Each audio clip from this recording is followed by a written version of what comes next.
Hello नमस्कार दर्शकों, ये रिश्ता क्या कहलाता में आप सभी का स्वागत है आज के एपिसोड में, जहाँ पे हम देखते हैं अरमान जो होता है मायरा को ढूंढते हुए वो पुलिस के पास पहुँचता है, जहाँ पे पुलिस सारी गाड़ी की चेकिंग कर रही होती है।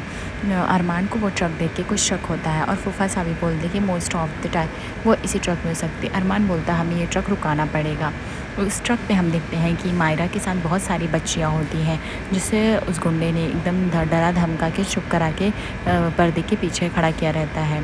दूसरा जो होता है बोलता है हम गणपति बप्पा के आगमन पे हम ये क्या कर रहे हैं, चलो भाई ऐसा छोड़ देते। तभी उसका मेन जो मालिक होता है डांट देता है, बोलता है चुप बैठो, जो कर रहा हूँ करने दो। उसके बाद हम देखते हैं कि ट्रक खोला जाता है। पुलिस जैसे ही भाग के आती है तभी वो बोलने लगता है कि साहब हमें जाने दीजिए, गणपति बप्पा के आगमन को बहुत लेट हो रहा है। तभी अरमान बोलता है साले तू पहले ट्रक से उतर, ठीक है, बता मेरी बच्ची कहाँ है, मुझे पता है तुम लोग ही मेरे बच्चे को लेके जा सकते हो। तभी यहाँ पे मायरा जो होती है जैसे ही अरमान की आवाज़ सुनती है और वह तेज़ी से पापा चिल्लाती है। अरमान समझ जाता है कि मायरा उसी ट्रक में है। अरमान बोलता है मायरा बेटा कहाँ हो आप, बाहर आओ करके। दूसरी तरफ हम देखते हैं कि अभीरा जो होती है वो बहुत ही परेशान रहती है। वो सोच रही होती है कि मायरा पता नहीं कहाँ होगी, किस हाल में होगी। मैं बस चाहती हूँ कि वो जहाँ भी रहे सेफ़ रहे। मेरी वजह से उसे पता नहीं क्या क्या हो जाता है हमेशा। अरमान शायद उस तक पहुँच गया रहे। दूसरी तरफ हम देखते हैं कि सारी बच्चियों को उतारा जाता है। तभी एक एक करके और गुंडे भागने लगते हैं। पुलिस उन गुंडों को पकड़ने लगता है। अरमान जो होता है सारी बच्चियों को हाथ दे के एक एक करके उतारता है। पुलिस देख रही होती है कि वो एक नहीं 4-5 बच्चियों को किडनैप करके लेके जा रहा था। तभी लास्ट में मायरा आती है। अरमान मायरा को भी उतारता है और जैसे ही मायरा जो होती है वो ट्रक से उतरने ही वाली रहती है कि वह जो मेन गुंडा रहता है वो समझ जाता है और वह चाकू लेके खड़ा हो जाता है और वह धमकी देने लगता है कि अगर किसी ने होशियारी की तो मैं इस बच्चे को भी मार डालूंगा। अरमान जो होता है बोलता है प्लीज़ ऐसा कुछ मत करना, तुम्हें जितने पैसे चाहिए मैं दूंगा, प्लीज़ मेरे बच्चे को छोड़ दो। तभी यहाँ पे पुलिस अरमान को मना करती है, बोलती है कि हमने डील करने दीजिए, आप क्यों इसमें इंटरफेयर कर रहे हैं। अरमान बोलता है कि मेरी बच्ची है, मैं चुपचाप तो नहीं खड़े होके देख सकता ना। बेटा एक काम करो, आपको हमेशा पता है गणपति बप्पा महोत्सव पे बैठ के आते हैं और वो कभी किसी के साथ कुछ भी गलत नहीं करते हैं, ये बात तो पता है कि नहीं आपको। हाँ, उसके बाद मायरा जो होती है अरमान का इशारा समझ जाती है और मूसक पे बैठ के आना मतलब काटने का तरफ इशारा करे। तभी मायरा जो होती है वो बहुत ही होशियारी से समझने के बाद ये बात को वो गुंडे का हाथ काट लेती है। अरमान और उसको काटने के बाद वो धक्का दे देती है। अरमान देख के एकदम से खुश हो जाता है, बोलता है very good Myra, well done, अब आप नीचे उतर के आओ जल्दी से। उसके बाद मायरा को अरमान उतार लेता है और उस गुंडे को पुलिस पकड़ लेती है। अरमान जो होता है वो मायरा को बोलता है बेटा आपको कुछ हुआ तो नहीं ना, आप सेफ़ होना, आपको अगर डांस नहीं सीखना था तो आप बोल देते, मैं डांस टीचर को ही नहीं बुलाता, फिर आप ऐसा क्यों किए। तभी यहाँ पे मायरा बोलती है मैं इसलिए घर से नहीं भागी क्योंकि आपने मुझसे टूटू झूठ बोले, इसके लिए। तभी अरमान बोलता है कैसे झूठ बोले मैंने आपसे बेटा। तभी बताती है मायरा आपने बोला कि आप मम्मा को ढूंढने जा रहे हो बट आप ढूंढ नहीं पा रहे थे। तभी यहाँ पे पुलिस आती बोलती है मिस्टर पोद्दार अभी आप अपनी बेटी को लेके जा सकते हैं, हम इस गुंडे को लेके जा रहे हैं, ठीक है, और आप आपका ध्यान रखिए। अरमान बोलता है बेटा मैं आपकी मम्मा को ढूंढ रहा हूँ लेकिन वो मुझे मिल नहीं पा रही है, आपको समझ में आना चाहिए कि इसको बहुत टाइम जाता है, पर मैंने आपसे झूठ तो नहीं बोला। उसके बाद यहाँ पे अरमान जो होता है बोलता है इंस्पेक्टर साहब इस गुंडे को लेके जाए और ऐसे सबक सिखाइए कि आइंदा से किसी भी बच्चे को किडनैप करने से पहले उसको 10 बार सोचें। और इसके जो मेन गुरु हैं वहाँ तक तो मैं पहुँच ही जाऊँगा, सारी डिटेलिंग मैंने आपको दे भी दी है, अब ये किसी से नहीं बचना चाहिए, लेके जाइए यहाँ से इसको। उसके बाद वो गुंडे को हिरासत में लिया जाता है और उसको पुलिस जो होती है वो लेके जाती है। अरमान जो होता है वो बोलता है कि और तुम जो ये सब किए ना तुम्हें इसकी लंबी भरपाई चुकानी पड़ेगी। तुम बच्चों को किडनैप करते हो, उनको बहलाते फुसलाते हो, पैसे लेते हो, मार डालते हो, यही सब करने को रह गया, लेके जाइए इंस्पेक्टर साहब। उसके बाद वो लेके चला जाता है। यहाँ पे अरमान जो होता है मायरा को सॉरी बोलता है और बोलता है बेटा मैं आपकी मम्मा को ढूंढ लाऊंगा, लेकिन आप मुझसे ये बात कह सकते थे। मायरा बोलती नहीं, आप गीतू के साथ शादी करके आए, मम्मा को भूल गए, आप उनके साथ पूजा में भी बैठ गए, आपने मम्मा की तरफ थोड़ा भी ध्यान भी नहीं दिया, तो मैं कैसे आपको बिलीव करती। मुझे मम्मा को लाना था वापस, इसीलिए मैं जेल जा रही थी, पर मम्मा मुझे मिली नहीं, मैं उस जेल के रास्ते तक भी पहुंच गई थी। अरमान बोलता है बेटा प्लीज़ अपने पापा पे भरोसा रखो, आप ऐसा मत क्या करो, अगर आप ऐसा करते हो तो मैं बहुत ही ज़्यादा वीक पड़ जाता हूँ, प्लीज़। उसके बाद यहाँ पे उसके चाचा साहब बोलते चलो अरमान अभी में घर चलना चाहिए, ठीक है। अरमान बोलता है ठीक है। उसके बाद अरमान और सभी लोग जो थे पुक्की को लेके घर की तरफ बढ़ते हैं। घर में पोद्दार हाउस में अलग ही टेंशन चल रहा होता है मायरा को लेके। तभी यहाँ पे गीतांजलि बोलती है, अगर मायरा को अरमान लेके आएंगे ना, आज उसकी नज़र उतार दूँगी। तभी दादी साहब बोलती है, बच्चे की नज़र उतरती है माँ के आँचल में। अगर माँ रहती तो बच्चे को दुनिया का कोई भी नज़र छू नहीं सकता है। लड़की जब तक नहीं आती ऐसे ही कोई ना कोई घटना होता रहेगा। मेरा मन जानता है लड़की अगर होती तो ये सब होता ही नहीं। मायरा इतना बड़ा कदम उठाती ही नहीं। काजल जो होती है वो रो के परेशान होती है, जहाँ पे तानिया और मनीषा संभाल रहे होते हैं। तभी जैसे ही देखते हैं मायरा को, मनीषा बोलती है, वो देखो जूनियर क्यूटी हमारी आ गई। सभी के चेहरे पे एक मुस्कान आ जाती है। गीतांजलि भी एकदम खुश हो जाती है। और तभी यहाँ पे बड़ी दादी सा जो होती है वो दौड़ के जाती है और मायरा को गले लगाती है और बोलती है, वैसे तो बड़ी दादी हूँ मैं, कभी किसी टेंशन में तो नहीं आती हूँ, लेकिन आज तो आपने डरा ही दिया इस तरह से जाके। आपको पता है मेरी जान अटक गई थी। तभी यहाँ पे मायरा बोलती है सॉरी। तभी यहाँ पे उसकी विद्या मानी छोटी दादी आती है और बोलती है, बेटा आज के बाद घर से ऐसे मत जाना, कभी किसी की बात बुरी लगे, नहीं समझ में आए तो मुझसे बताना, किसी के पास मत जाना, मैं सॉल्व करूँगी, पर बिना बताए मत जाना। बाहर बहुत बुरे लोग होते हैं, आप प्रॉब्लम में आ जाते हैं। काजल आती है और वो भी गले लगाती है मायरा को और सॉरी बोलती है। बेटा मेरी वजह से आपको इतना बड़ा प्रॉब्लम हो गया। मैं आपके फूफा दादा साहब वहीं पे थे, लेकिन हम समझ नहीं पाए, हम आप तक नहीं पहुंच पाए और आपको वो गुंडे ले गए, आपकी हम हेल्प भी नहीं कर पाए। तभी मायरा बोलती, नो क्राइंग, आप बहुत अच्छे हो, क्राई मत करो। तभी यहाँ पे मनीषा बोलती है, कहाँ चली गई थी तू छोटी जूनियर क्यूटी, तुम्हारी वजह से देखो मेरे बाल सफ़ेद हो गए। तभी यहाँ पे मायरा बोलती, शो कराओ।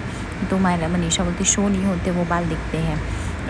बिना सोचे गीतांजलि जो होती है फटाफट वह मायरो का नज़र उतारने लगती है और उसके बाद वह जो होती है वह महाराज को दे देती है उसको फेंकने के लिए। और वह बोलती है मायरा से कि बेटा आप ऐसे क्यों किए थे, आप ऐसे क्यों चले गए थे। मुझे पता है, आई नो कि आप अपनी मम्मा से बहुत प्यार करते हो, बट आपके पापा भी तो आपसे प्यार करते हैं। वो आपकी मम्मा को छुड़ाने के लिए ट्राई कर रहे हैं। कोई चीज़ इतनी ईजी नहीं होती, हमने पेशेंस के साथ रखना पड़ता है और पापा पे भरोसा रखना पड़ेगा। बेटा आपकी मम्मा जल्द से जल्द बाहर आएंगी, पर प्लीज़ पापा को गलत मत समझो। उसके बाद मायरा जो होती है वह गीतांजलि के गले लग जाती है। सबको लगता है कि सच में मायरा घर वापस आ गई, उससे ज़्यादा क्या ही चाहिए हमको। उसके बाद यहाँ पे गीतांजलि बोलती है, पापा से नहीं मिलोगे क्या। मायरा जाके बोलती है, पापा सॉरी, लेकिन अब मम्मा को वापस लेके ही आना पड़ेगा आपको, कैसे भी हाल में, क्योंकि मुझे मेरी मम्मा चाहिए ही चाहिए। तभी यहाँ पे अरमान बोलता है, बेटा प्लीज़ मुझे कुछ टाइम दे दो, मैं आपकी मम्मा को जल्द से जल्द बाहर लेके आऊँगा। लेकिन अब तभी यहाँ पे सब पूछता है, अरमान तू कहाँ कैसे पहुँचा पुकी तक। अरमान बताता है, अभीरा के थ्रू। ये कोई जेल में थी जलेबी बाई, जिसका ये सब गैंग था, ये सब करता था। अभीरा ने मुझे ये उसको थोड़े बहुत सबूत बताए थे प्रूफ के साथ, जिसकी वजह से मैं मायरा तक पहुँचा और वो भी बहुत परेशान थी मायरा को लेके। मैंने उससे बात तो नहीं बताई, लेकिन उसको कहीं ना कहीं टेंशन चल रहा था। मनोज बोलता है, ठीक है बेटा, चलो जो हुआ सो तू रेस्ट कर ले।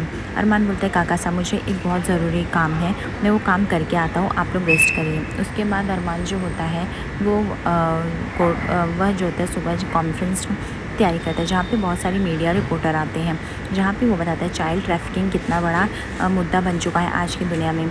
आज की हमारे ही जैसे इंसान जो होते हैं वह राक्षसों के दरिंदों के रूप में होते हैं।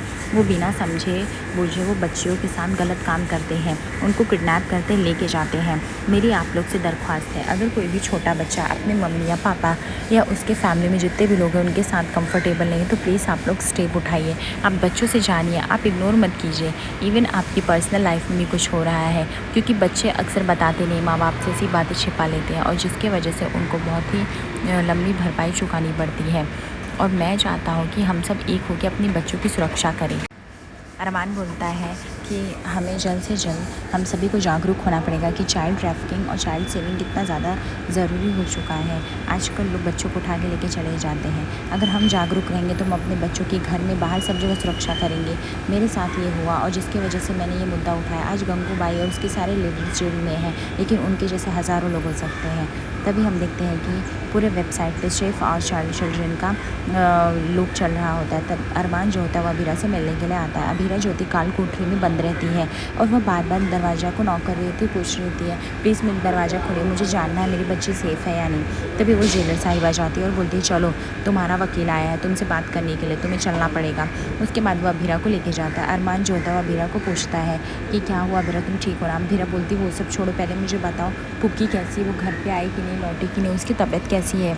तभी अरमान बोलता है हाँ पुक्की मिल गई है अभीरा तुम्हारी वजह से, तुमने जो हमें जलेबी बाई का सब कुछ बताया था, लीड दिया था, उसकी वजह से सिर्फ एक नहीं हज़ारों बच्चों को किडनैप करके लेके जाते थे, सारे बच्चे मिल गए और उसको सज़ा भी बढ़ा दी गई और उसके सारे जितने भी गैंग थे उनके काम को बंद कर दिया गया, स्थगित कर दिया गया। अभी भी जलेबी बाई को रिहाई या सुनवाई भी नहीं मिल सकती है। तभी अभीरा बोलती है कि ये सब कैसे हो गया अरमान, वहाँ पे पुक्की कैसे पहुँची। अरमान बताता है कि वो तुमसे मिलना चाहती थी, उसको लगा मैं गीतांजलि से शादी करने के बाद तुम्हें भूल गया हूँ, तुम्हारी रिस्पॉन्सिबिलिटी लेना भूल गया हूँ, इसलिए उसने इतनी बड़ी डिसीजन ले लिया और घर से बिना बताए चली गई और रास्ते में उन लोगों ने किडनैप कर लिया। वो तो अच्छा हुआ फूफा सा और बुआ सा ने थोड़ा बहुत देखा था और तुम्हारी वजह से मैं अपनी बच्ची को बचा पाया। अभीरा बोलती है ये सब सिर्फ मेरी वजह से हुआ, अगर मैं यहाँ पे ना रहती तो मुझे ढूंढने के लिए कभी आती नहीं ना, उसके साथ ये होता। आज तो भगवान की दया से हम अपनी बच्ची को बचा लिए, लेकिन ऐसा कब तक चलता रहेगा अरमान, वो बार बार प्रॉब्लम में आती रहेगी। मैं नहीं चाहती मेरी बच्ची का बचपन ऐसे बीते, वो एक अच्छा बचपन डिज़र्व करती है, उसकी माँ जेल में है, पापा उसके लिए लड़ रहे हैं, इस प्रकार का बचपन कैसे व्यतीत करेगी वो, बाहर सब उसका मजाक उड़ाएंगे। अरमान मैं चाहती हूँ प्लीज़ मुझे मेरे हाल पे छोड़ दो तुम और उस पर कॉन्सेंट्रेट करो, उसका बचपन जीने दो। अरमान बोलता है अभीरा तुम पागल हो गई हो, सब चाहते सबका बचपन अच्छा बीते सारे बच्चों का, लेकिन प्रॉब्लम्स बच्चों को भी उस लाइफ फेस करना पड़ता है। तुम चाहते थे तुम्हें बड़ी फैमिली मिले, क्या तुम्हारी मम्मा दे पाई? नहीं ना, मजबूरियाँ थी। मैं हमेशा सोचता रहा ये परिवार मुझे अपना ले, लेकिन क्या वो हो पाया था? नहीं ना। कितनी सारी प्रॉब्लम्स आती रही अभीरा, हम छोटे बच्चों को छोड़ो हम बड़े तक एडजस्ट नहीं कर पाते हैं। अभीरा बोलती कुछ भी हो मैं उसके आंसू और तकलीफ़ और नहीं देख सकती, वो छोटी सी बच्ची को हमने जो राता फैलाया हम चाहते हुए एक्सेप्ट करे, कैसे करे, क्यों करे? Armaan please give me the one reason, please Armaan तुम चले जाओ, मुझे मेरे हाल पे छोड़ दो और तुम मुझे नहीं रिहा कर पाओगे। अरमान बोलता है अभीरा तुम्हें मैं जस्टिस दिला के रहूँगा। अभीरा बोलती है ऐसा जस्टिस मुझे बिल्कुल भी नहीं चाहिए जिसकी वजह से मेरी बच्ची को सफ़र करना पड़े, उसे आंसू बहाना पड़े। अरमान तुम चले जाओ, इसी में भलाई है, मेरे निकलने की कोई गुंजाइश नहीं। 1 महीना, 1 हफ्ता, 1 साल भी लग जाएगा और तुम कुछ भी नहीं कर पाओगे, क्योंकि अब तक तुमने कुछ नहीं किया है। मेरे खिलाफ़ जो सबूत मिले हैं वो बहुत पक्के सबूत हैं, मैं यहाँ पे जी लूँगी कैसे भी करके। बाहर अगर मेरी बच्ची सेफ़ रहेगी तो इससे ज़्यादा खुशी की बात नहीं है, प्लीज़ आज के बाद मत मिलना। यह कह के अभीरा चली जाती है बिना अरमान से बात किए हुए। बट अरमान लगातार सबूतों के नज़र रहते हुए वो हम देखते हैं कि अभीरा को किसी तरह रिहाई मिल जाती है और सभी घर वाले जो होते हैं एकदम से खुश हो जाते हैं। अभीरा को वापस से घर लाया जाता है, लेकिन अभीरा किसी न किसी सदमे में रहती है, मानो जैसे कि उसकी सारी खुशियाँ मिट गई हों और वह बिना किसी से मिले हुए वो बहुत ही मायरा को धक्का देके दौड़ के जाती है सीढ़ियों पे और अचानक से पैर फिसलने की वजह से वो गिर जाती है। यह देख के मायरा बहुत ही ज़्यादा शॉक हो जाती है और चिल्लाती है। आगे एपिसोड पे से बने रहे दर्शकों, लाइक और सब्सक्राइब करिए। धन्यवाद।